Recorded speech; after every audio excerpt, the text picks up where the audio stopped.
শোণিতপুৰৰ ঠেলামাৰাত গৰু চোৰক উত্তম মাধ্যম ৰাইজৰ।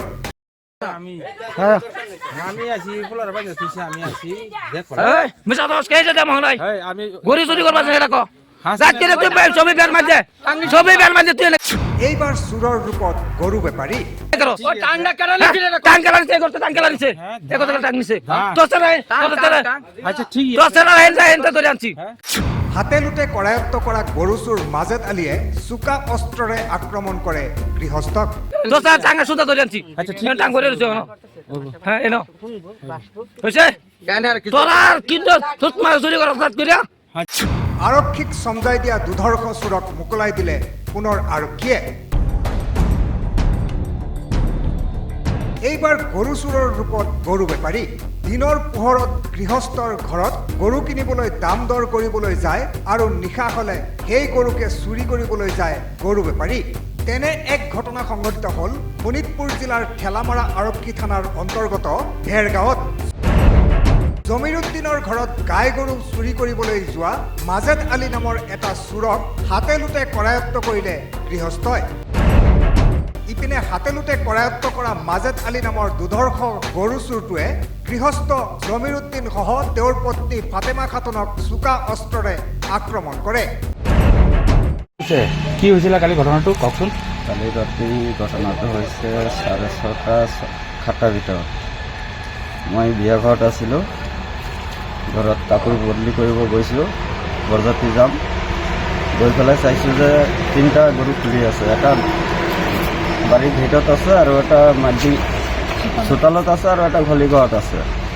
মই কোন কৰোঁতে মোক আহি পেলাই আঞ্জাৰত মাৰি দিলে নহয় এটা। মাৰি দিয়াৰ পিছত মই চিঞৰ বাখৰ লগাইছোঁ।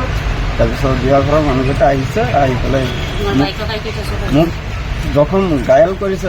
তথাপিও মই মানুহ এৰা দিয়া নাই, মই ধৰি ৰাখিছোঁ। ধৰাৰ পিছত মোৰ দাদাহঁতে আহিছে, আহি পেলাই ধৰি বান্ধিছে। চোৰজনক আপুনি চিনি পায়? চোৰকেইটাক মই চিনি পাওঁ। নাম হ'ল, এটাৰ নাম মাজেদ আলী আৰু এটাৰ নাম আজিমুদ্দিন আৰু এটাৰ নাম আজিদুল। আৰক্ষীক সমজাই দিয়া গৰু চোৰ মাজেদ আলীক ৰহস্যজনকভাৱে এৰি দিয়ে পুনৰ আৰক্ষীয়ে। উল্লেখ্য যে সোমবাৰে দিনৰ ভাগত জমিৰুদ্দিনৰ ঘৰত এই গাই গৰু ক্ৰয় কৰিবলৈ দাম কৰিছিল মাজেদ আলীয়ে। সেই অনুসৰি ভেৰাগাঁৱৰ জমিৰুদ্দিনৰ পৰিয়ালে সন্ধিয়া বিয়া খাবলৈ কাষৰীয়া এখন গাঁৱলৈ গৈছিল সপৰিয়ালে। পৰিয়ালটোৱে নিশা 11মান বজাত ঘৰত আহি উপস্থিত হোৱাৰ সময়তেই দেখে চোৰে গাই গৰু খেদি লৈ গৈ আছে। সেই সময়তে চোৰ মাজেদ আলীক হাতে লুটে কৰায়ত্ব কৰে যদিও ওলটাই চোৰে জমিৰুদ্দিন আৰু তেওঁৰ পত্নী ফাতেমা খাতুনক আক্ৰমণ কৰে। আমি রাত্রে বিয়া বাড়িতে ছিলাম, রাত্রে 7টা 6:30টার সময় বাদ গেছি গরম কাপড় পিনবার গেন্দারে, আর আমি পিনবার গেছি যা দিই আমার গলের থেকে গরু বাকি রাখছে, উড়ানো বাকি রাখছে। মধ্যে আমরা হালা লাগাইছি, গরু খেলা শুরু করে আমরা দেখি যে মাজেদ আলী আর মাজেদ আলীর 2 সেরা গরু লইয়া রাস্তা যাইতেছে। থেকে আমরা ধরছি, দৌড়া হাইরা হালা লাগাইছি, লেগে আমরা দৌড়া মারছে। ইফালে ঘটনা সন্দৰ্ভত আৰক্ষীক অৱগত কৰাত ঘটনাস্থলীত আৰক্ষীৰ দল উপস্থিত হৈ আটক কৰে মাজেদ আলী নামৰ চোৰটোক। তাৎপৰ্যপূৰ্ণ কথা যে হাতে লুটে চোৰক কৰায়ত্ব কৰি ঠেলামৰা আৰক্ষীক গতাই দিয়াৰ পিছত আৰক্ষীয়ে ৰহস্যজনকভাৱে চোৰটোক এৰি দিয়ে নিশাৰ ভাগতেই।